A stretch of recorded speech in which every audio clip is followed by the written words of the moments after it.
في موضوع التطور والعلمانية. ده موضوع الندوة النهاردة. Thank you all very much indeed. When I was asked to speak on evolution and secularism, it seemed like an odd combination of subjects to put together. But once I thought about it, it's actually quite an interesting juxtaposition. حين سئل في الحديث عن موضوع التطور والعلمانية بدا له غريبا، ولكن في نفس الوقت هو مجال مثير للاهتمام. Let's begin by putting it into its historical context in the history of science. The history of science it's had three big impacts on what it is to be human. And each of those three big impacts have radically demoted humans from being the central focus of the universe. So before Copernicus and Galileo, we humans thought that we were the center of the universe, and that the Earth was the center of the solar system, and that everything revolved around us in a universe that had been created by God. What Copernicus and Galileo showed was that, well, it may have been created by God, but it doesn't revolve around us. We revolve around the sun. And we're one part of a very much larger universe than we'd thought. And humans are still coming to terms, I think, with that idea of not being the center of things. The second big demotion to our sense of cosmic importance was Charles Darwin and the theory of evolution. So if, as Galileo and Copernicus said, we're no longer the center of the universe, Charles Darwin came along and showed us that we're no longer at the top of this ladder of creation where there's God and then men, then women, because it was very much like that, then the higher animals, lower animals, plants and rocks.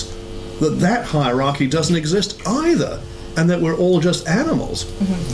هو بدأ بأن هو سيعرف ما هي التطور في تاريخ العلم. هو بيقول إن كان في ليها 3 تبعات. قبل جاليليو وكوبرنيكوس كنا نعتقد أن كل شيء بيدور حول الإنسان، إلا إن هو بفضل أعمالهم عرفنا إن إحنا جزء من الكون، وإن إحنا اللي بندور حوالين الشمس. هو استخدم مصطلح demotion يعني تدني، إن شيء يكون يتدنى. هو المقصود بيه إن إحنا أخذنا خطوة لورا، إن إحنا ما أصبحناش إحنا محور العالم كله، وإن إحنا ما بقناش في قمة الهرم الوجودي. فدي كانت التبعية الأولى، والتبعية الثانية كانت نظرية تشارلز داروين الداروينية اللي هي هتبقى نظرية التطور.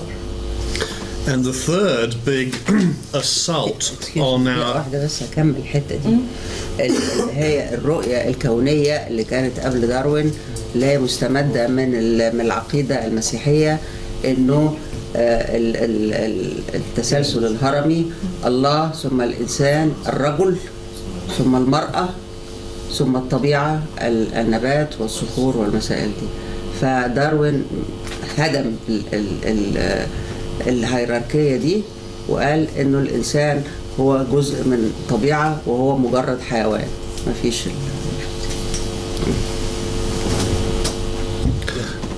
The third major demotion to our sense of spiritual importance or cosmic importance is happening right now in the area of genetics and brain research and so on.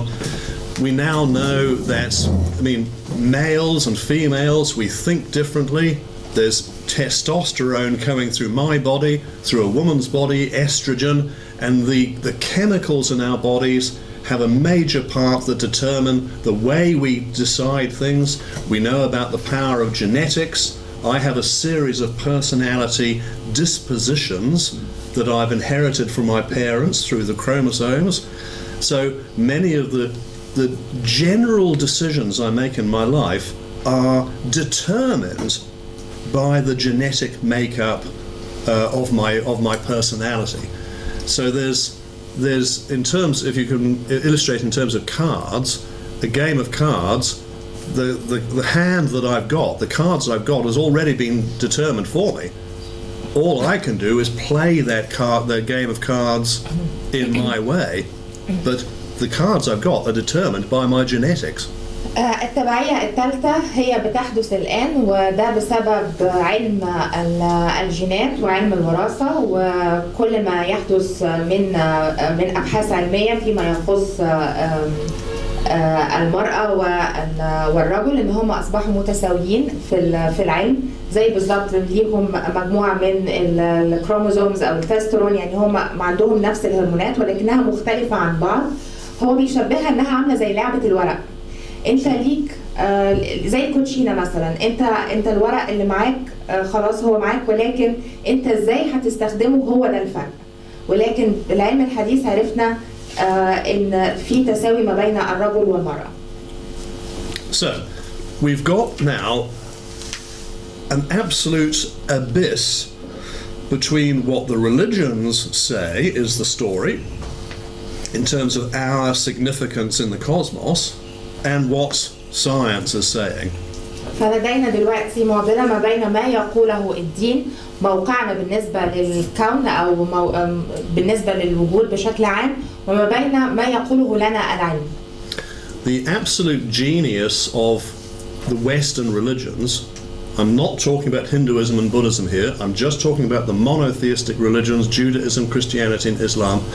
Their absolute genius is to be able to flatter our ego by saying that we matter to God and that God is interested in our welfare, while also being able to say that we're being humble. This is an absolute brilliant combination, and it's one of the reasons why the religions are so powerful. Because they flatter our ego, they make us feel they're so important that God himself is interested in our welfare, while also telling us that we're humble. You can't beat it. عبقرية الأديان التوحيدية اللي هي الإسلام واليهودية والمسيحية إنها قدرت إنها تجمع ما بين شيئين متناقضين تماما. الشيء الأول إن السماوات ربنا مهتم بينا ومهتم بكينونتنا ومهتم بوجودنا، وفي نفس الوقت الشيء الثاني وهو المتناقض ليه ان احنا مخلوقات متواضعة جدا امام قدرة السماوات او قدام قدرة ربنا. فهنا في خلط ما بين شيئين او في جمع ما بين شيئين، وهو بالنسبة له دي عبقرية الاديان التوحيدية.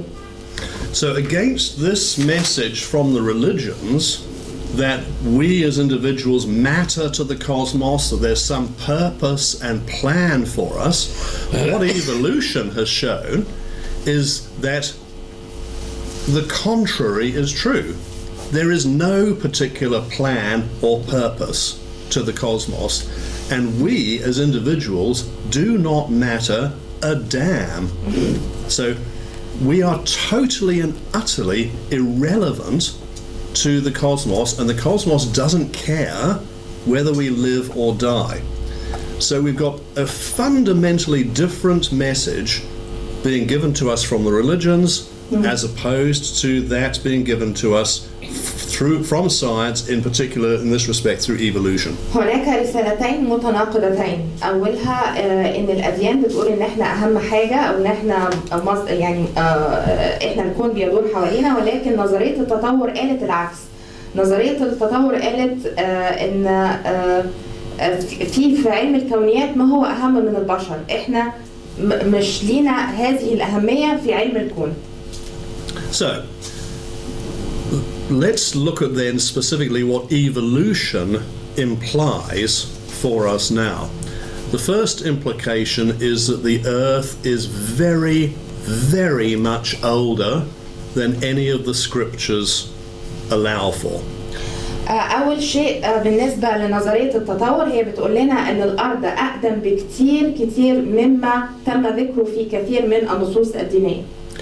The other implication of evolution is that all the species that we've seen and the ones that are now extinct, they have adapted, they have changed, and they've either adapted successfully, in which case they're still here, or they were unsuccessful, in which case they're extinct, as opposed to what the scriptures have said, that the species are fixed and unchangeable.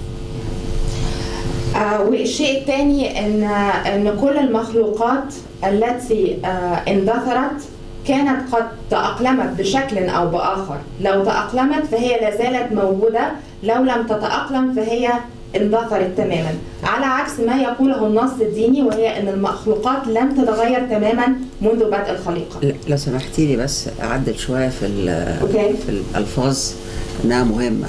مش المخلوقات، الأنواع وتتكيف.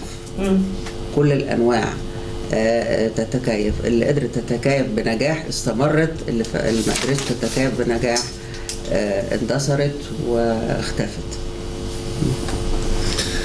سوري اكسكيوز مي. على عكس ما النص الديني بيقول ان كل الانواع اللي هي بالتعبير الديني المخلوقات هي فيكست ودائمه وغير متغيره وما بتندثرش. The next implication of evolution is that the adaptations that we make as a species happens purely on utilitarian grounds. So if there's a change in temperature, are we able to sweat more? If there's a cooling down in temperature, are we able to grow more hair or do something that helps us survive? So our adaptations are done in response to the environment. There is no plan which the religions have said is the reason for our being here. We're all here to live through a particular plan that the religion has transcribed for us. What evolution has shown is that there is no plan. All there is adaptation on the ground. You either adapt or you don't. نظرية التكيف دي ثالث حاجة بتظهر لنا من نظرية التطور، إن التكيف للأنواع بيحصل مع الطبيعة المحيطة، وإنها بتبقى رد فعل للطبيعة اللي حوالينا، ليس كما قالت النصوص الدينية إن إحنا بنتطور كجزء أو من خطة مسبقة. فمفيش خطة مسبقة، ده على حسب نظرية التطور. ففي تعارض هنا ما بين نظرية التطور والنصوص الدينية. The other really significant implication from evolution is to show that we as human beings are not special. We are just another form of animal. As you, I'm sure, know, we have a 98.6% DNA compatibility with a chimpanzee. So, if I've got 98.6% DNA compatibility with a chimpanzee, it's pretty rich of me to presume some sort of cosmic privilege for me and my species, and that all the other species are mere animals and are at our command. Evolution has shown that humans are not special. كما أظهرت نظرية التطور بأن الإنسان ليس مميز عن بقية الحيوانات، بل بالعكس هو في DNA في جسمه بنسبة 98.6% في توافق مع DNA أو التركيب النوعي للشمبانزي.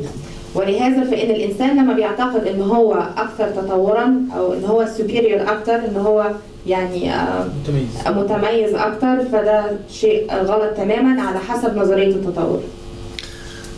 Evolution also calls into question or makes problematic the idea of a God, because you can start asking the question, why would a loving God, a God that has a plan and a purpose, preside over a process in which 99% of all species that have ever existed are now extinct? Isn't that an incredibly inefficient process for a God who's got all power to preside over? رابع حاجة هي أن نظرية التطور بتخلي الناس تبتدي تفكر أو تشك أو تطرح سؤال معين، هو إذا كان هناك رب السماوات محب للخليقة، فلماذا خلق 99% من الأنواع اللي اندثرت واللي لم تكمل أو لم تتكيف مع الحياة؟ We can also legitimately ask why a God that is loving, apparently, and all-powerful would oversee a process that is so slow as evolution, taking millions of years. Why it's so cruel. What did God have in mind, for instance, when he invented the types of fruit flies, I think they are, that suck the brains out of other fruit flies and deposit their eggs in the rotting carcass of the other fruit flies? That seems so unnecessarily cruel and primitive. What was a loving God thinking when he decided that was a useful species to create? لماذا يخلق الله كون يبدو أنه بدائي أو يتطور ببطء لدرجة أنها ممكن يكون فيها شيء من القسوة؟ فعلى سبيل المثال لقد خلق ذبابة الفاكهة التي تمتص مخ ذبابة فاكهة أخرى، فهو ده نوع من أنواع القسوة. ليه هو عمل عملية بتتطور ببطء؟ إيه هو الهدف منها؟ So it brings into question the idea that God has a plan for us as humans who have a privileged position in the cosmos, and that the cosmos is here for us, or as a backdrop for us. Because if the process has taken so many millions of years, as we now understand is the case, if the process involves the extinction of 99% of all species that have ever existed, as we know is the case, if the process involves death on a daily scale and cruelty in the way that animals eat other animals and mistreat other animals all the time, how can this possibly be seen as a plan from a loving God? كيف تكون خطة من ربا محبا إذا كانت عملية التطور أخذت ملايين السنوات، إذا كانت 99% من الأنواع اندثرت، وإذا كان هناك موت بشكل يومي، وإذا كانت هناك قسوة ما بين الحيوانات، يا إما افتراس، يعني إن الحيوانات كانت بتفترس بعضها. فدي كلها أسئلة بتخلينا نقول إزاي ربنا لو كان محبا ان هو يخلق عمليه بتاخد الوقت الطويل ده بالقسوه دي. طب انا عايزه بس اوضح حاجه، انه التساؤلات اللي هو بيطرحها دلوقتي دي مش تساؤلاته هو، دي التساؤلات اللي اثارتها نظريه داروين في وقته، التساؤلات المجتمع والمحاذير اللي اثيرت من المجتمع تجاه نظريه داروين في وقتها. So the consequences then of evolution are really profound for us as human beings. The first consequence is that it requires us as human beings to be less arrogant than we've traditionally been used to being. When we were being told through our scriptures that we were a special species, specially privileged in the cosmos, the subject of a plan by God, and that the animals were put there for our use, none of that works anymore. We now have to understand ourselves as one animal species among others. We have the same needs for food, for water, for shelter that any other animal needs. Sure, we've done it more successfully, but our needs are fundamentally the same. So what this requires of us is a new form of naturalistic humility, which stands in contrast to the arrogance that very often is a result of a religious idea that we are special and privileged. لابد أن نكون متواضعين للطبيعة. دي أهم التبعات لنظرية التطور، فهي بتطالبنا أن نكون أقل غرورا، وبتطالبنا ان احنا نفهم ان احنا مش كما ذكر في النصوص الدينيه ان احنا اكثر تميزا من الحيوانات، او ان الحيوانات اتخلقت كذلك الكون اتخلق لخدمتنا، احنا شكل اخر من اشكال الحيوانات. So fused with this idea of naturalistic humility, we then recognize that if there's no purpose or meaning in our lives as prescribed by God, what we need to do is make our meanings ourselves. And we do that in an open way of speaking with others, of listening to other people, of finding out what works. So, what will make me safe in my community? How will I get beloved by a few people, liked by quite a lot of people, hopefully, and tolerated by everybody else? So the way that we make meaning for our life becomes our responsibility and our duty, rather than just taking passively the plan that we are told is ours from God. التواضع للطبيعة بيحتم علينا ان احنا نعي ان لا توجد خطة او هدف من وجودنا، ولذا يجب ان نحدد ماهيتنا بانفسنا، ولا بد ان نتحدث ونتعرف الى الاخرين عشان نعرف ازاي ممكن نتواصل مع بعض بشكل فيه تسامح وبشكل ممكن نعيش فيه مع بعض. If then we need the freedom to be able to make our own purpose, the own purpose for our life, it naturally follows that we have to allow other people the freedom to make their purpose and to determine the meaning in their life, which may be a little different to ours. So, therefore, there's an inevitable corollary of pluralism. The naturalistic humility of understanding that we're one animal species among other, the recognition that we have to make our own meaning means that we have to understand that other people are going to make theirs. So we are therefore required to understand different meanings to ours and to tolerate them and to find space for them in society. نحن نحتاج إلى الحرية، وذلك حتى نحدد أهدافنا في الحياة، وإذا كنا نقتنع بهذه الفكرة فعلينا أيضا أن نقتنع بأن هناك آخرون مختلفون عننا وبيحتاجوا أن هم يحددوا أهدافهم في الحياة، فلازم يكونوا أحرار في اختياراتهم زينا بالضبط. وده بيؤدي إلى نتيجة حتمية، النتيجة الحتمية دي هي إن احنا نؤمن بالتعددية وثقافة الاختلاف. So what that is pluralism.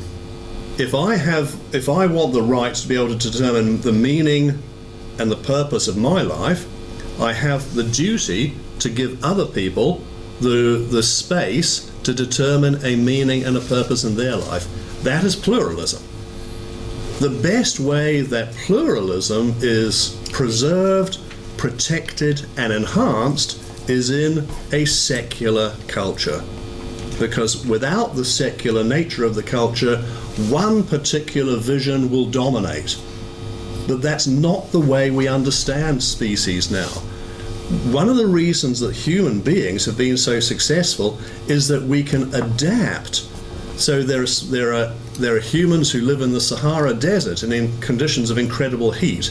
There are human beings who live in the Arctic in conditions of incredible cold, and so on. We adapt.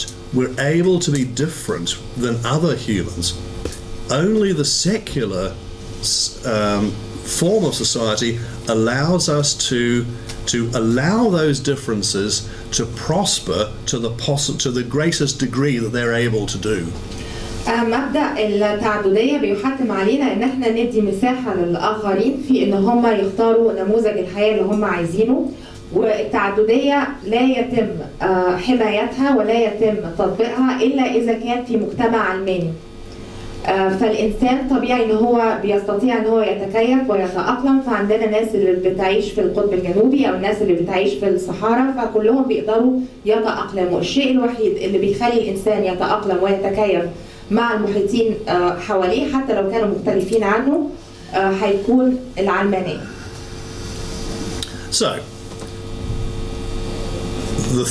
evolution, I would argue, works directly toward and underscores the importance of secularism, because we are understanding how unimportant we are in the universe. We're having to make meaning out of our own unimportance. We've got to establish the right of other people to make their meaning, and that is best done in a secular society. So science has been absolutely invaluable for us because it's knocked us off our perches. Religion put us on a pedestal, on a throne, and told us that we mattered to the whole universe and that we were important. Science has done the opposite. It's knocked us off our throne. We aren't important. We have to make our own importance, and we do that best in a secular setting. نظرية التطور بتشتغل بشكل مباشر مع العلمانية. فهي نظرية التطور بينت للإنسان إن هو مش مهم أو هو مش مركز الكون كما كنا بنعرف أو كما كان منصوص عليه في الدين. الدين دايما حاطنا على عرش أو في برج عاجي، ولكن العلم أطاح بنا من هذا العرش، فنحن لسنا أهم المخلوقات اللي موجودة في الكون، والكون لا يدور حولنا. Good questions now. اوكي هو بيحب ان انتوا تسألوا أسئلة دلوقتي؟